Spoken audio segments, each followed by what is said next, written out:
right, everybody, welcome to another edition of Kiwanis Connects. I'm Aaron Phillips, anchoring things down here in Virginia Beach. There's Doc Val, as always, driving around somewhere in California to get an internet connection. My dear friend Doc Val, how are you today? Aloha. I'm doing really well. This day started out at 4 o'clock in the morning and Oh, it's no. just rolling. Oh, So my God, I'm glad to 4 be a.m. here. And that's 4 a.m. Pacific time, right? 4 a.m. Pacific time. At least 7 a.m. Eastern time. I was on my way to my Kiwanis meeting, so at least that was a normal schedule. How's everything there in California, otherwise to an early start for you? You know, it has been amazing. We've got rain, which Uh-oh. is amazing to us. And we had a little minor earthquake going on in Santa Cruz, 4.9. And No. so it shook us all up a little bit around 3 o'clock. And so right now I'm just glad to be hanging out in a little bit more central northern area of California and having a good Oh, time. I, But I, you have someone with you, I and do. I she's do. I have been looking forward to meeting you for so long. So, Erin, I'm going to go on mute for a moment, let you introduce her. Be my pleasure too. All right, joining me here in studio today. Usually the guests are out in California with Val or online, and last couple of weeks I've been lucky enough to have our guests in studio here with me. Today I'm honored to welcome author Nikki Lozano. She's also a real estate agent here in Virginia Beach, but more importantly, she wrote a book, John, if you can bring the cover up as well, The Grit and Grind, A Veteran's Journey to Healing. Let me put it this way. I'm going to start off by the story saying that she is a 20 plus year veteran of our military. Thank you very much for your service, of course. Thank you. And she survived the bombing of the USS Cole back in 2000, which is Wow. the story. But really, the impressive part of this story for Nikki is the fact of what she has come through in her life and her journey and her experience to come out on the other side. And really, the byline, A Veteran's Journey to Healing. Let me put it this way, ladies and gentlemen. I started reading the book. Even I had trouble keeping the book in front of me to keep reading it because of the depths of the story. So, Nikki, welcome to Kiwanis Connects. Thank I'm, you I'm so shaking much. personally, but usually she and I hug before and after the show as well. And Nikki and I met. It's only been a couple of months, courtesy of our mutual friend Eli Cologne, who, by the way, is sitting behind the camera today in studio as part of our studio audience working away. And I want to thank Eli for that. But you and I have chatted a lot over the last couple of weeks. And the only thing I require, Doc Val, when we have authors on our show is I get autographed copies of books from my library. And Nikki did not disappoint. So, And I need one of those for my library as well. And as you're introducing Nikki, the only way I can describe you to people who are listening on podcast is you're kind of like Superwoman, by day real estate agent, and then you become this super amazing human being. And reading your book and being able to introduce and know your story a little bit. Wow! Thank you for taking time to be here with us. Thank you so much for saying that, Val. it's you and I, Val, we're cut from the cloth of loving to support anybody and everybody that we can, right? And because of our Kiwanis background and everything that we do. But then when it comes to veterans, I think there's just something extra for both of us when we have an opportunity to support in some form or another those who served in our military. I never served personally, but I know a lot of people around me, and I have family that generations ago served. But for us to be able to sit here and hear a story of Nikki's and what she went through to be the person that she is today after being in the military for so many years and protecting others, which the irony is not lost on me as to how you did that for 20 plus years, yet growing up and reading the early parts of your story, the protection you so desperately wanted as a child growing up was literally non-existent. An irony in that, but we'll get to that part. Let's talk about the intention. What was your intention when you wrote this book?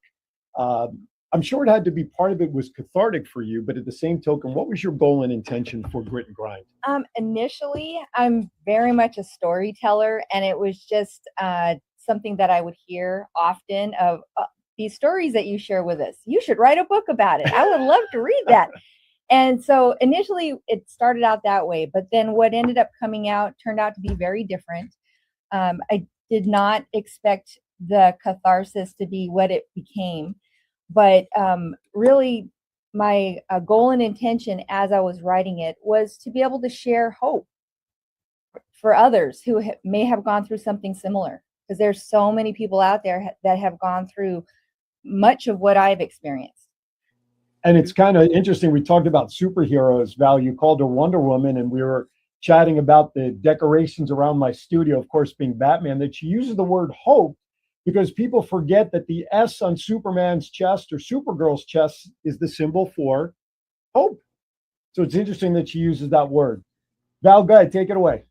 Well, one of the things that I want to make sure we tie in really early on is that our show really likes to focus in on those people who are the adults that we needed as children.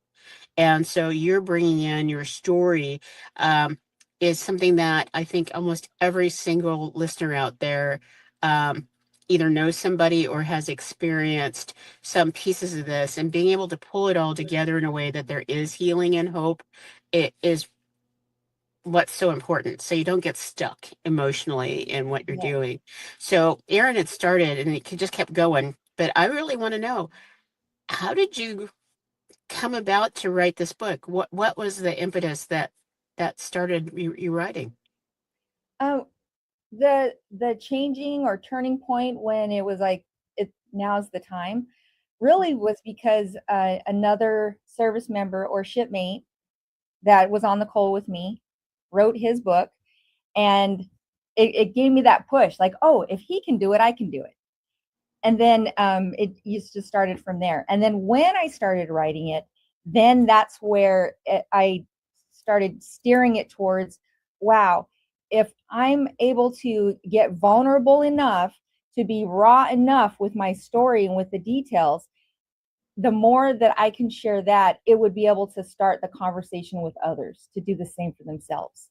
We have a big support of our show, and you'll hear from her in a little bit.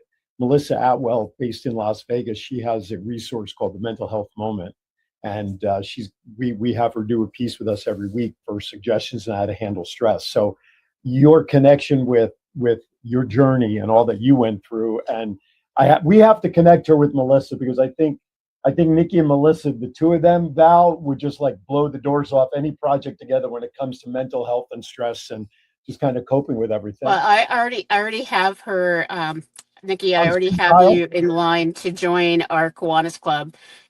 We're doing it's Kiwanis Club for Mental Health Cares, and putting together packages and programs for all the way from TK all the way up to adults, and being able to provide that kind of service and outlet. You will love this. So have no fear. And if you're listening and you want to be a part of this, we have a informational meeting on the 16th of April, and our charter party will hopefully actually be in John's studio. So, ooh. Is that going to be a live broadcast on Kiwanis Connects too? I think it will be recorded, because it's going to be May the 4th, and I think May the 4th is Monday. It's also my wife's birthday. Anyway, and yes. Of course, May the 4th be with you. All those other exactly. wonderful things. Exactly. And that's why we're putting it. It's like we want it to be one of those memorable times for everybody. So May the 4th will be it. So, but as we're talking about this, it's just like, there's one thing to dip into your emotions, but when you went so deep into your experiences, did you have a support system while writing this, or did you just go with it? Yes and no. So my cousin, who is the editor of the book, she was my number one support system throughout and sounding board. But then I leaned a ton on, I call them my mental health and self-help tribe. But and I speak about all of those folks in the book, but I leaned on them pretty heavily because it was a difficult book to write. But I say yes and no because a lot of the people in the book, which is why I chose not to name names, they're very close with me still. And while it was something that I felt like it was time to write about, and I wanted to share my journey, they very much did not want theirs shared. Absolutely. Interesting. I asked her before we went on the air because, I wrote a book and I had to use a ghostwriter because if I sat down to write my own book, it would be done in 3 pages in like stick people form and comic book form. But Nikki didn't necessarily use a ghostwriter. She was able to pen her story. She talked about her cousin who helped edit the book, but you shared that she did help draw some additional things out of you for the book, which is sort of like what a ghostwriter does. What was that process like for you to think you had every detail down for whatever section of the book, and then your cousin says, "What about this? What about this?" What was that like for you to go through that deeper with her? It was so helpful. So her name's Tanika Lozano, and it was so helpful for being able to get that outside input of, she was there for some of it, but quite a bit of it she was not there for. And so for her to be able to give that viewpoint of what an audience member or a reader Outside the forest kind of thing. Yes, would take, and the questions that she would ask really did help me to really hone in on some of the details. And like I had shared with Erin before we started recording, she helped me fact check a lot of the timeline pieces as well, and with family members, and so all of that. Seeing it was not only helpful, but it helped to bring out the story that it's the final product wouldn't be what it is without her help. Truly. Absolutely amazing. And it's good to have someone that's at 10,000 feet, but still can see you Yes. and being Yes. able to help you move forward. And so as you're doing this, one of the things that you uncover in parts of your story actually talk about some of the things that you went through as a military person. Did you find that that put you at odds with some of your friends, or how did that work out when you being able to publish this?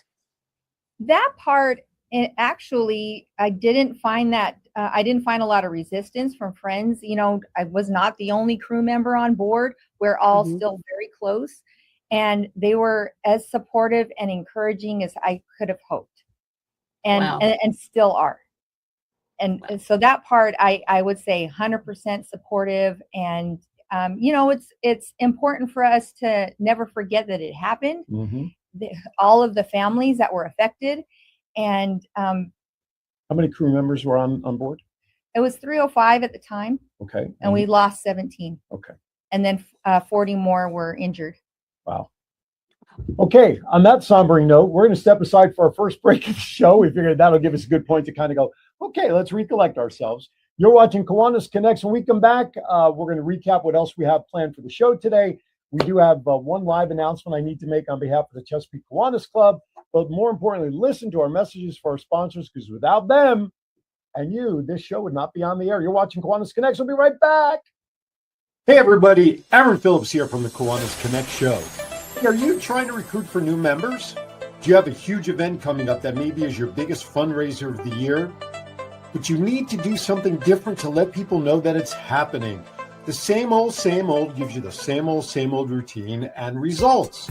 Well, we've got an idea for you. The Kiwanis Connect show offers the opportunity to have customized commercials created to help your club get your message out. And you know what? One of the extra wonderful points of this opportunity is we provide it as a fundraising opportunity. For every $50 donation for the commercial goes to the Rose Float Kiwanis Club. That's right.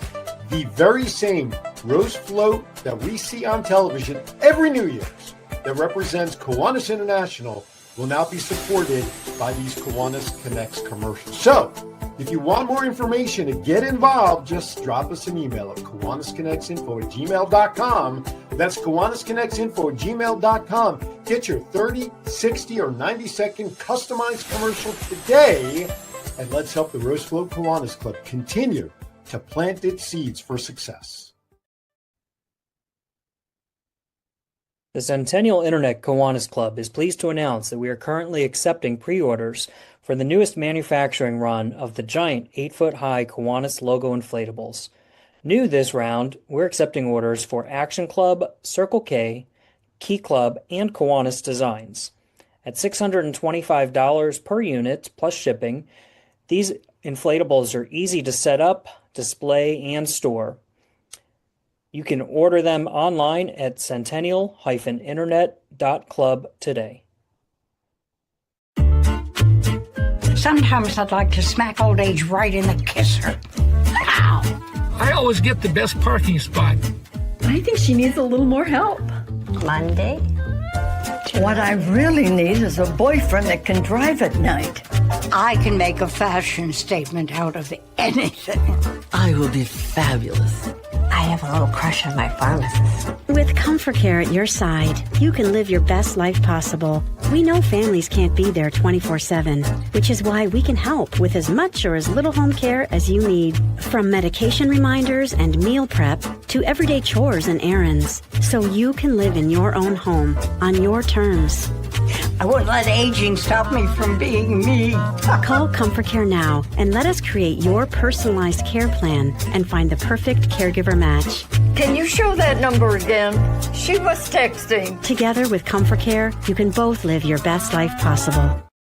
Hey, welcome back to Kiwanis Connects. Thank you for making us part of your Friday routine. As always, Doc Val out in Cali and our special in-studio guest, author, veteran, and real estate mogul here in Virginia Beach, Nikki Lozano joined us. She wrote a book called Grit and Grind, Veterans Journey to Healing. John, if you please quickly bring up the Chesapeake Kiwanis flyer real quickly. That too. That's her book. By the way, that's available on Amazon, correct? Yes. Okay, we'll get to that. And thank you very much. 47th Annual Shrimp Feast, Kiwanis Club of Chesapeake, Thursday, May 14th. From 4:30 to 7:30, there's a QR code right there on your screen. You can click on that, whether you're in the area or just want to make a donation to support. This is the Chesapeake Kiwanis Club's biggest fundraiser of the year. You can see all the sponsors that are listed there. And if you look at the second line, second from the left, you'll notice a voice logo on there. That's right. I'm proud to say that I'm sponsoring it for the second year that I can. This is the 47th annual. So if you want, it's all you can eat shrimp and barbecue. Beverages, beer and wine, coleslaw, baked beans, hush puppies, music, vendors, the whole shebang. Check it out if you're in the area. We'd love to have you down joining us for that. Thank you, John. Appreciate it. Now let's get back to Nikki. Well, Aaron, before you jump in, Sure. I think this Kiwanis Connects logo should be on there because we do really good commercials and spots for them. You know, and it's funny you say that because I actually just rewrote the voiceover, and Eileen and I have to revoice the script, so there will be a commercial coming for the 47th annual Shrimp Feast. So you know what? I'm sure we can make that happen. I just happen to know one of the secretaries who handles all of this, and we could probably slide the logo on there. Great point. Okay. Thank you for mentioning that. All right, Absolutely. Let's get back to Nikki. So Val, I'll throw it back to you to get us started post-break. Okay, so Nikki, one of the things I was noticing is that when we talked a little bit earlier, you were saying that you've had really great support in what you're doing. And right now we're in the middle of sending troops to Iran and a couple of other places in the world. And what kind of advice or support would you give to them, knowing that they're going through some very similar things now that you went through? I would say you're not alone. And even though it's sometimes something that we say often, when you're in it, it doesn't take away from the fact that you might still feel very alone in what's happening. There's this stigma in the military and just about everywhere where it's almost like suffer in silence. Like you're going through all kinds of stuff internally, but we got to meet the mission. So you got to show up and, compartmentalize and put it away, stuff it away somewhere. But there's going to come a time when you're going to have to unpack all that stuff. And if you don't, it could potentially, lead to a dark place. And that's where it's so important to just remind our veterans and our active duty that you're not alone. And there are many, many, many others that have gone through something similar. And we're here for each other and we're here to take care of each other. Some of those deployments are coming out of Norfolk here, right by us. Do you have a chance to talk to, did they ask you to come in at all to talk to those service men and women who are about to deploy, to talk about them, to talk with them about what to expect and all of that? Does the local naval base rely on past service people who have deployed in the past to go talk to them what to expect face to face? Typically no, especially when you're gearing up and getting ready to head out. It isn't something that those those types of programs and community organizations, they're there, and it's usually something that's provided when you return. Gotcha. Okay. So, oftentimes we recruit military folks to join Kiwanis, and we say, thank you for your service. And we never really ask any questions. What kind of support can a Kiwanis Club give to a veteran who's returning and a veteran who's retired and just wants to be a part of a group? Well, there's something to be said about wanting to be a part of a group, wanting to be a part of a community, wanting to be able to give back, and just having that opportunity made available. I think is within itself huge. And that camaraderie that comes with it as well. There's something to be said about veterans who, when they walk away from service, that's the number one thing we miss. We miss that camaraderie. It isn't the same in the civilian world. So when you're able to join organizations like yours and be able to get that same feel and be a part of something that's bigger than yourself, then absolutely, it's all of that is working hand in hand, I think. As we're talking about this, my daughter, who works at Old Dominion University, she's showing us pictures.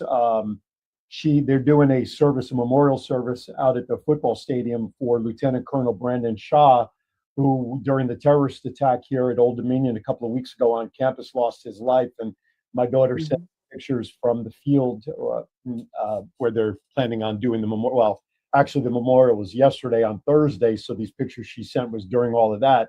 So it falls right in line with what you're talking about. This is post-event, though not deployment, where you have to deal with the anxiety and the PTSD maybe and on the stressors around having to honor a fallen serviceman who didn't lose his life overseas somewhere.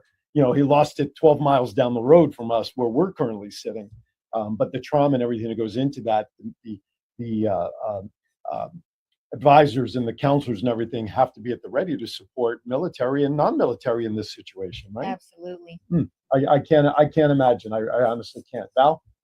Well, it just brings up something that we had a big fire out here at basically senior living community, and over half of the people that are in this community are all veterans.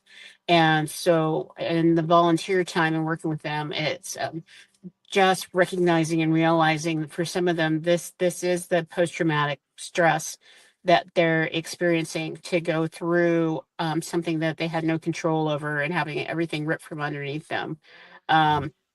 And so I wanted to do a shout out to All In Monterey, because they have been providing the basic needs. But I think the piece that's missing is more of the camaraderie and the interaction. They're meeting the physical needs, but I don't think everybody's meeting their emotional needs at this point in time. So that's what I think, Nikki, I see you sharing with us, is that there is that full person that has to go through the recovery. Yes, absolutely agree. Her recovery, but I want to start kind of stepping outside of the military experience for a moment, because when we look at the word resiliency, I think your picture should be in the dictionary to define what resiliency is. Because I would just dare say that your upbringing as a young child would be the definition of horror if we were to use one word to describe what you went through as a young child. But how did that experience sort of put you into framework to go into the military? I mean, you talk about resiliency to go through what you battled as a young child, to then make the decision to go into the military and double your resiliency that's needed to then culminate in having to rebuild from the events of the bombing on the Cole. I mean, how do you describe that? How can you take what you experienced as a young child to then take it with you into the military, to be the disciplined, terrific soldier that you were, to be on this side now helping others cope with all of that? Talk us through that if you can, because if you can't even put it in words, I mean, it's unfathomable to think about it that way, but I want to learn. Well, the interesting part is that's not where my head was at. At the time, I was homeless. I was living with a cousin of mine that was in Section 8 housing, 15 years old. And so really the military was a way out. It didn't even cross my mind that I was walking into something that, where it would also be difficult and have its own challenges. It just, for me, it was a way out. I was, in a sense, running. And I think that so many military, I've heard it time and time again, talking through, people that I went to boot camp with, and then throughout my career that I served with.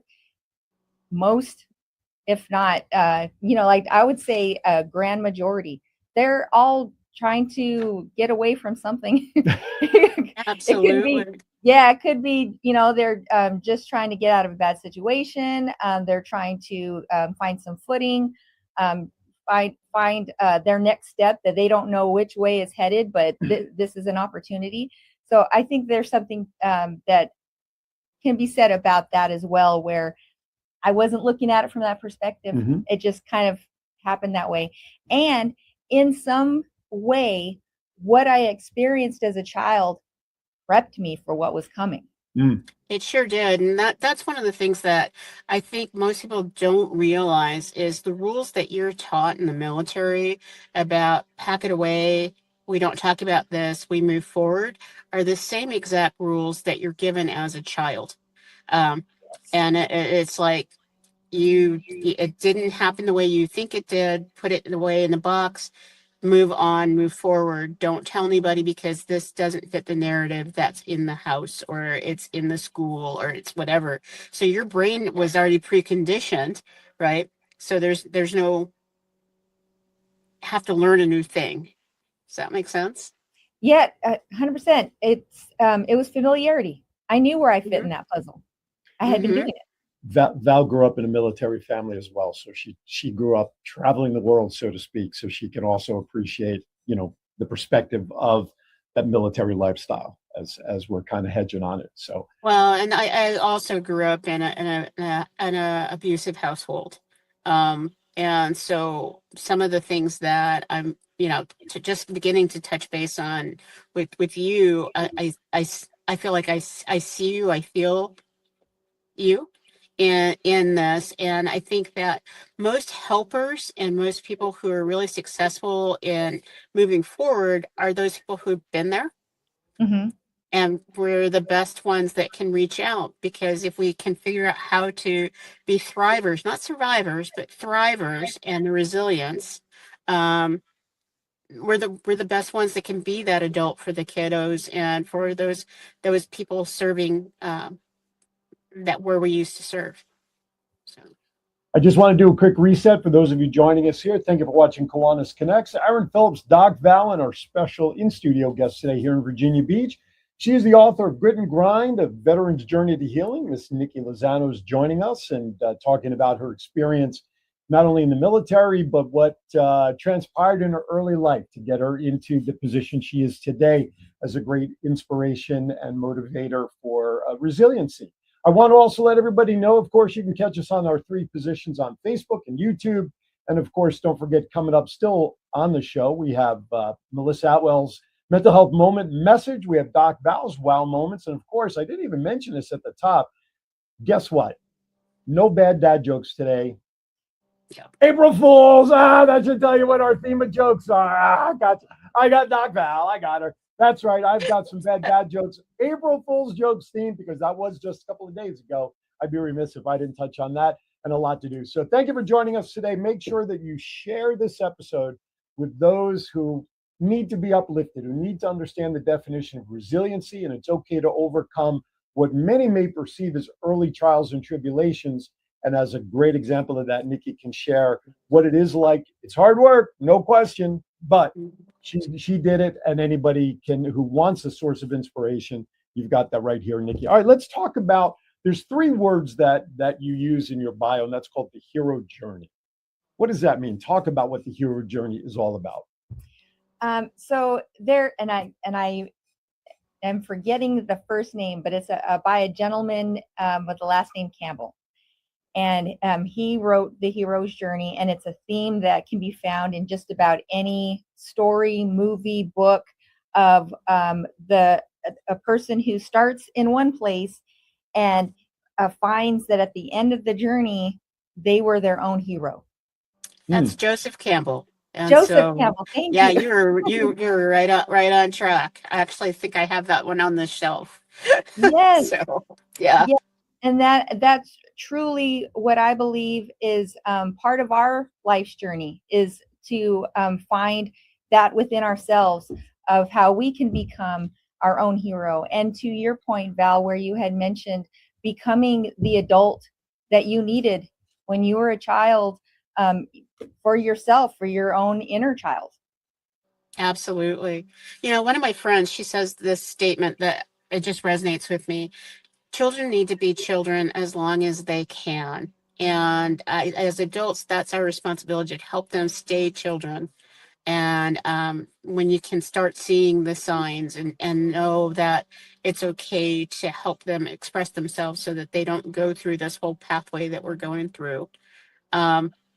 And so as you're looking at your book, um, and talking about your early childhood, um, I am not to the point where I understand. Did you end up being homeless because of those issues?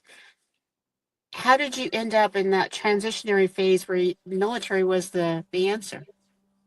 Well, so the homeless part was circumstantial, partly stuff that was going on with family. That there were a few times that I found myself in a place where I didn't have a place to call home, and I was couch surfing, is what I called it, twice in high school. And where that all came about, we were rubbing two nickels together to try to make ends meet, and I was doing my part at 15, paying rent, so we could stay living where we were living. And at one point, circumstantially, we didn't have enough, and so I ended up living in with friends, with family, and then it happened again. And throughout that time, I have been working since I was 15. I've held a job or multiple jobs, and during that time frame was when it was like, okay, the military. I'll have a place to live, and I'll get food, and I'll get paid. So that's where that seemed like, okay, this is a no-brainer.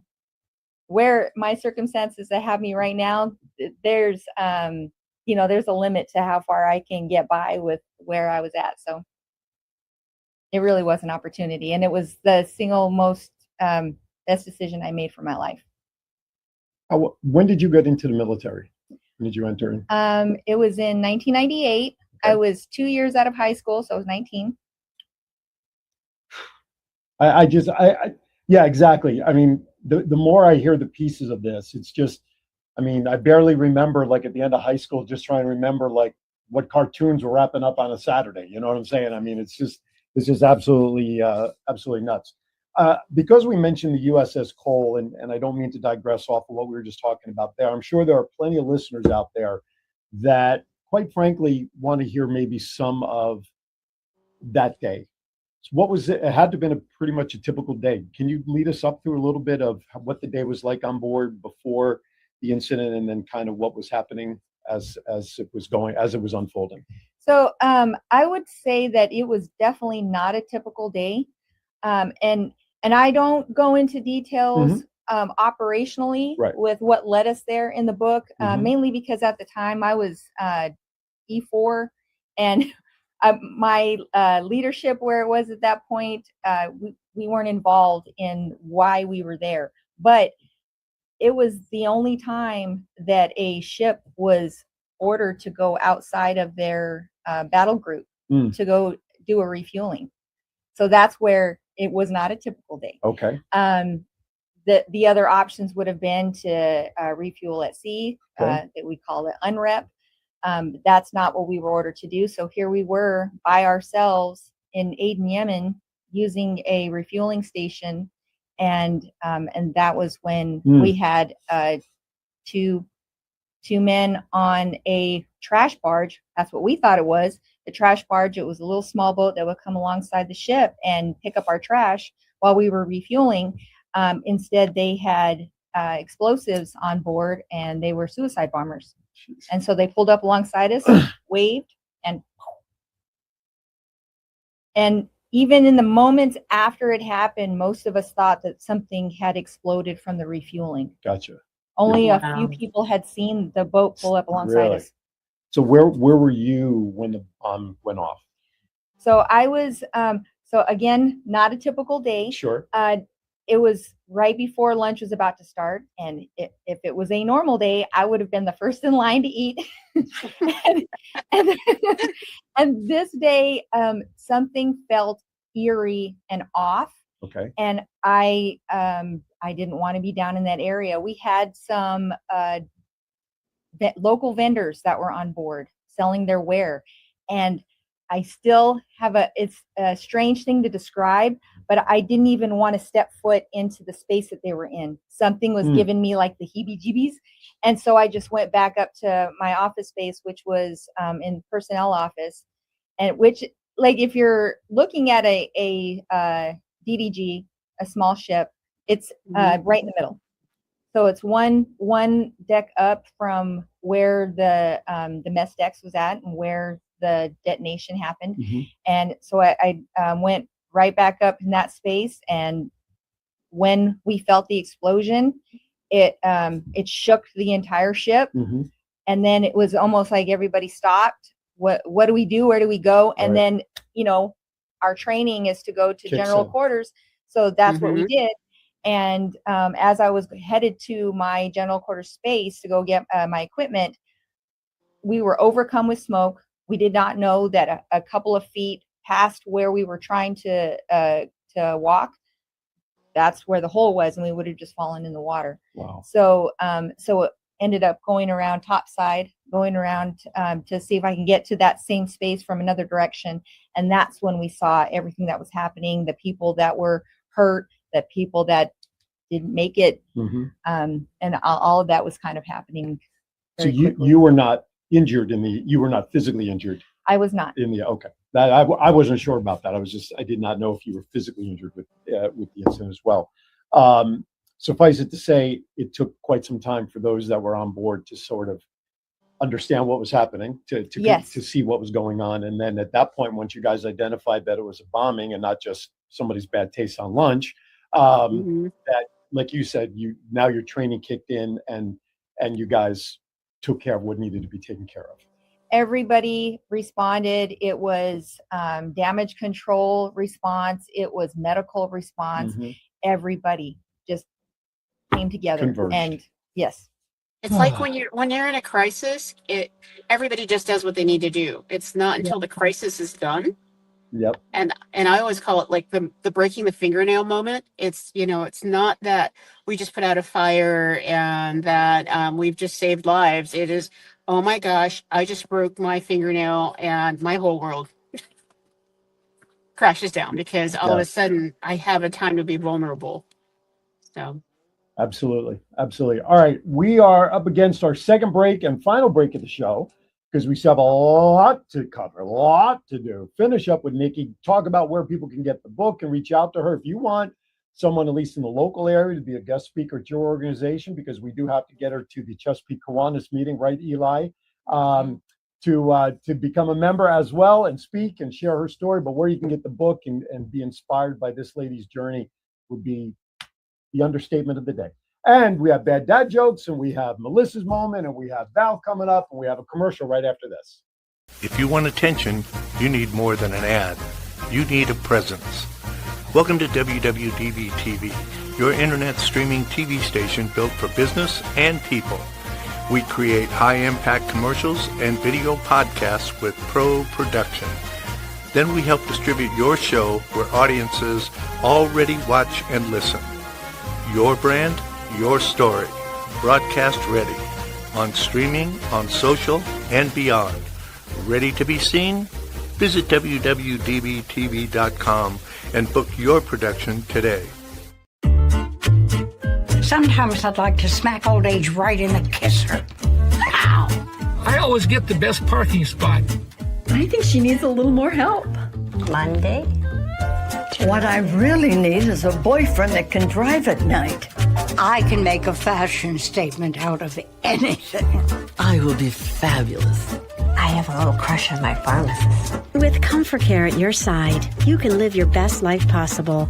We know families can't be there 24/7, which is why we can help with as much or as little home care as you need. From medication reminders and meal prep to everyday chores and errands, so you can live in your own home on your terms. I won't let aging stop me from being me. Call Comfort Care now and let us create your personalized care plan and find the perfect caregiver match. Can you show that number again? She was texting. Together with Comfort Care, you can both live your best life possible. All right, welcome back to Kiwanis Connects. Thank you very much. As always, the favorite spots on this show are Comfort Care. Everybody loves those spots, so we're glad that everybody enjoys them. All right, special in-studio guest Nikki Lozano, author of Grit and Grind, a veteran's journey to healing. But she's more than an author. She's a successful real estate agent here in the Virginia Beach area. Why don't we spend a few seconds? Why don't you share what you do for real estate here in Virginia Beach and beyond? Well, I'm a part of Iron Valley Real Estate Hampton Roads, and I'm on the team, the Foundry Group. I'm their listings manager and also realtor. And yep, I love working with veterans. She's a veteran. She's a veteran's veteran. People helping people. There you go. Excellent. Well, that's good. So give some contact information if people want to reach out to you, whether to speak about your book and your story or real estate, whatever it is. Let's give some contact information and where people can find the book, more importantly. Yes. Well, you can find Grit and Grind on Amazon. And then also, thank you for that. And then also, if you're looking to get in contact with me, I'm on Instagram, Nikki Lozano. I'm on Facebook, again, Nikki Lozano. Feel free to message me anytime. And then if you're looking for real estate needs, same thing.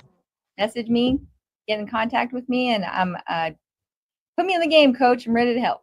There you go. So spell your last name, because that's what we're going to need on the crawler. Can you spell your last name when we're looking for you? Last name Lozano, Lozano. Perfect. It's right on the screen. I don't know if you could see it, but it's right on the screen below me here in the blue bar. You've got my name, but you got Nikki's name right there. And if you can't find it under Nikki, the official formal name, as is written in the book, is actually Nicole. No H. No H. Nicole. But she goes by Nikki, as you see there. N-I-double-K-I. All those K's makes me think of Kiwanis Connects. Kiwanis. Anyway. But I wanted to make sure that for those people who are driving and listening, that they looked for your name correctly, because the first time I looked for you, it's not a site I would want to have anybody who's looking for something PG or less. So I wanted to make sure I didn't have that. Thank you. So just let you know. So we want to spell it correctly. And then the other part is, like, when we talk Kiwanis, before you join Chesapeake, because you're not a Kiwanian yet, I would love to invite you to be a sponsored member in our mental health club. We need 15 brand new members to make this work. And I think that you and Melissa will so jam together. And so once you join our mental health club and we form, then join the Chesapeake Club and move forward. But we need you. We really need you. That would be phenomenal. By the way, if you go on Amazon.com, you can simply search grit-grind-veterans-journey. Anyway, just go on Amazon, type in Grit and Grind, look for Nikki's name. Book is available there for $17.99 in paperback edition. Do you have any inventory at home or anything, or is everything through the website? I do have inventory at home. So if somebody wants an autographed copy, a little something, you can contact her direct to get an autographed copy like I got. Of course, I got mine personally hand delivered by Nikki. So you can check it out and do all of that as well. But I'm sorry, I digress. I want to help her so bad. I just want to spend every opportunity I can talking about where to get her book and get her into coming to a theater near you. That's a good question. Let me ask you a silly question real quickly. If a movie were made about you, who would you like to see star as you telling your story? Well, funny that you would say that. So she's not even thinking about it, I can tell. No, it wasn't even that I've been thinking about it. It's that it was a funny conversation. So anybody that's been in the Navy, and like what had happened to us, that whole incident has been talked about for training purposes through boot camp. Well, one of those nights we had what was called the bucket brigade, because we started taking on more water and we almost lost the ship. Oh my goodness. And so here we were in the middle of the night, literally with buckets trying to get this water off the ship so the ship wouldn't go under. And we were out there for over an hour, I would say a few hours. And while we were out there doing this, that was one of the goofy conversations that came up. Who do you think should play us in the movie? And it's funny that even in crisis, and even when there's difficult moments, have a little laughter. Yes, there's. So who always did they be, select for you? So who did you want? At the time, it was Drew Barrymore should play. That's who I was literally sitting here thinking about. I could see that. Oh my gosh, that's exactly who I was thinking too. That is funny. Get Drew on the phone, will you please? Have our people call our people. Wow, but it's interesting how you say that in a moment of heightened crisis like that. Here you are taking 60 seconds, whatever it is, to have a lighthearted conversation.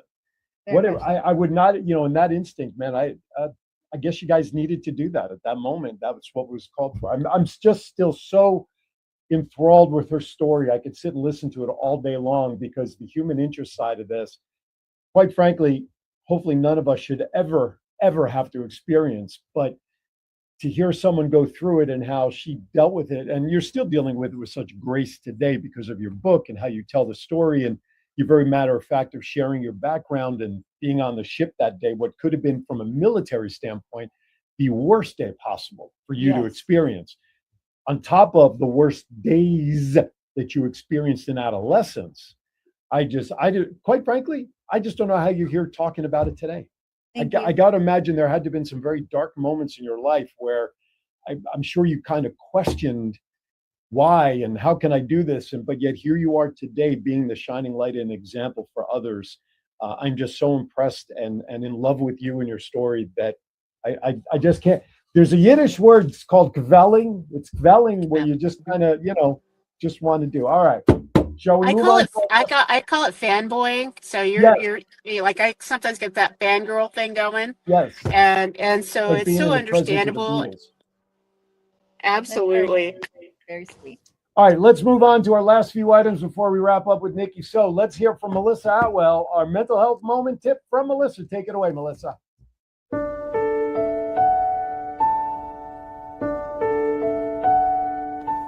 Hi, I'm Melissa Atwell, here with your mental health moment.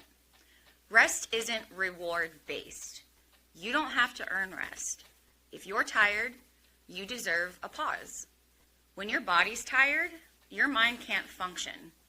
So listen to your mind and listen to your body. Remember, take a moment for your mental health.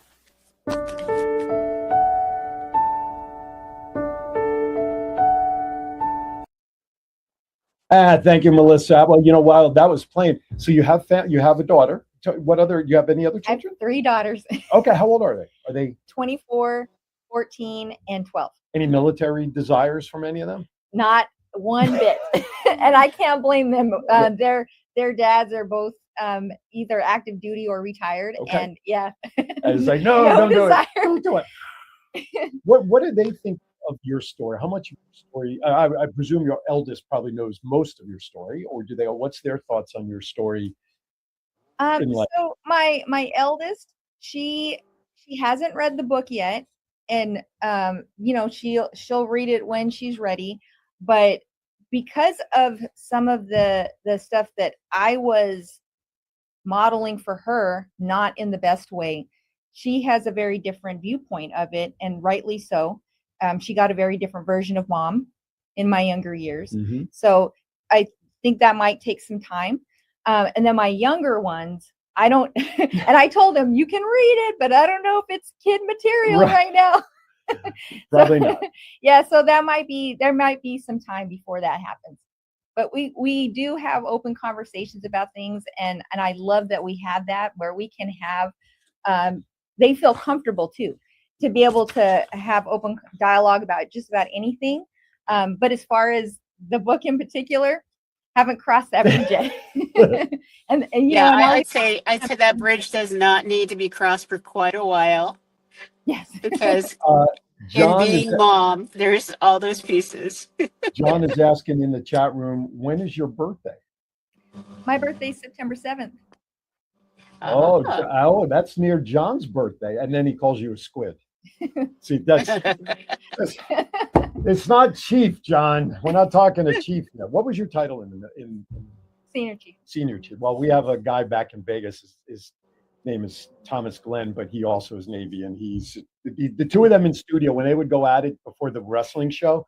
I had a run. I just squids and Marines, and we carry you to the shore and all this other And stuff. the devil dogs. Oh, jeez. It's even continuing coast to coast. All right, Val, you ready for Val's wow moments? Sure, let's make it happen. All right, let's do it, John.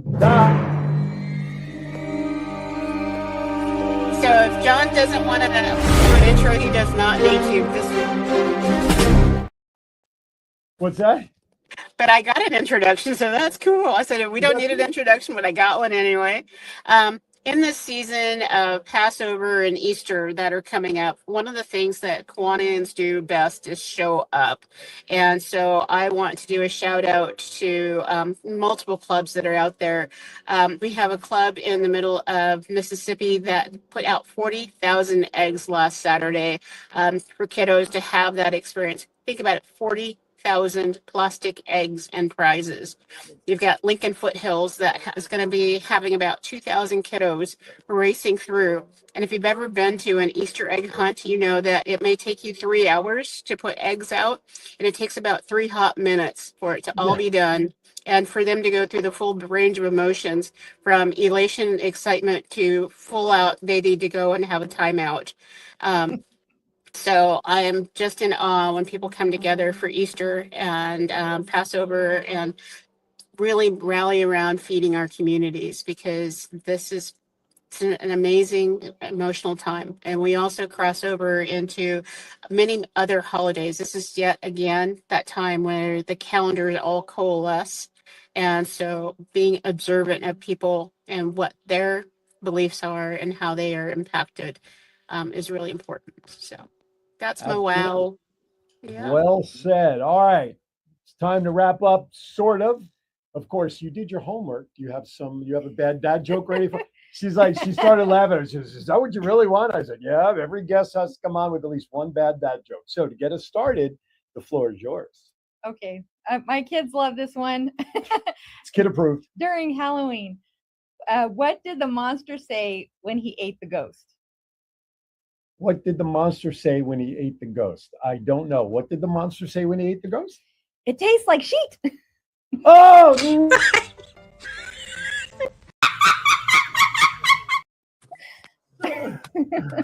Oh, I don't know if I want to even try to top that one. I'll have to file that one away for Halloween. All right, John, let's hit it.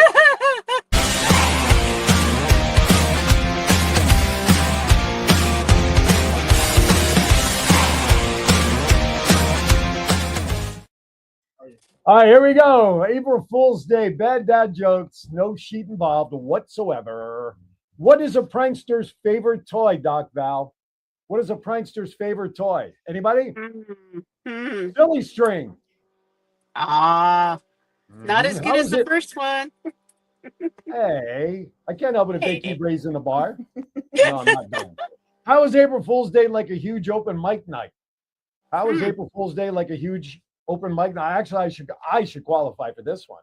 Millions of people go out of their way to demonstrate how unfunny they are. See what I tell you? Hey, April Fool's Day is the favorite holiday of which animal? What animal loves April Fool's Day? Well, it's silly goose, of course. Silly goose. Okay. All right, see, Val likes that one. See, usually one joke always knocks her off her chair, and that's all I strive for. All right. Okay, this one you have to think about just a smidge. Which day is the worst to propose on? April Fool's Day. April Fool's Day, exactly right. What's one bone a prankster doesn't want to break on April Fool's Day? What's one bone a prankster doesn't want to break on April Fool's Day? They're funny Funny bone. bone. They're humorous, of course. Exactly. What's a skeleton's least favorite room in the house Closet. on April on April Fool's Day? Good guess, but wrong. But I like that answer a hell of a lot better than mine. A skeleton's least favorite room in the house on April Fool's Day is the living room. I say we go with the closet. No, I'm kidding. I say we go with the closet. I like The closet. punchline. All right. What did the coffee? Why did the coffee file a police report on April Fool's Day? Because it got mugged. So Last that one. was I the know. Last one. Promise. Yes. Last one. Mercifully. Why don't eggs play April Fool's pranks? Why don't eggs play April Fool's pranks? They I might don't want to crack. get cracked up. Well, they might crack each other up, and that mercifully does it for this edition of Bad Dad Jokes. I should have just stopped with Nikki's joke, to be honest with you. I shouldn't even have gotten started. All right, real quickly, give contact information where they can find the book and people to reach out to you, please.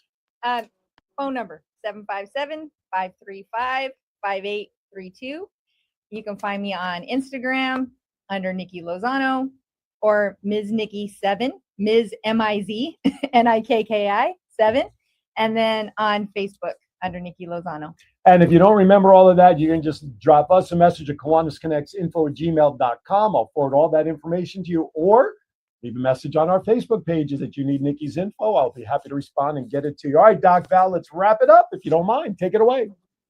You know, one of the things that I always love is having people who share their true stories, because when you share your story, there are so many people out there that go, wow, I think that I can do that too. And so thank you, Nikki, for giving people hope, and know that they will definitely be reaching out, because you have shared something that many, many, many people needed to hear. And so I hope that clubs will call you. I know that I got you for our mental health club, and I hope that everybody has a blessed Passover and Easter weekend. There you go. Thank you, Doc Val. Well said, as always. I hate following up on you because you always do the best closings. All right, couple of quick programming notes. Tomorrow on Aaron's Hour, I have a speaker and life skills coach, Sadiq Sahir, will be joining us. How he also fixed his life after being incarcerated for a while, and how he turned a new leaf to help others. And then, if that hour is not enough, from 11 a.m. to 12, 30 minutes later on local television, yes, I made it to local TV. I paid off the right people. Sky 4, Channel 4, 12:30 p.m. on Cox Cable Channel 4, the voice of 757. My guest this week, Tim Ritter. He is the co-founder with his wife, Angie, of the FFX Theater down at Virginia Beach, Family Fun Experience Theater. Great place to check out. That'll be on Saturday from 12:30 to 1. And if you missed the show, don't worry about it. I will upload it to Facebook on the same Facebook page, so you can watch that as well as any previous episode to your liking. All right, with that, everybody, thank you for watching. As always, be kind to everybody. Why? We are all we have. With that, I now take this show episode and say we are adjourned.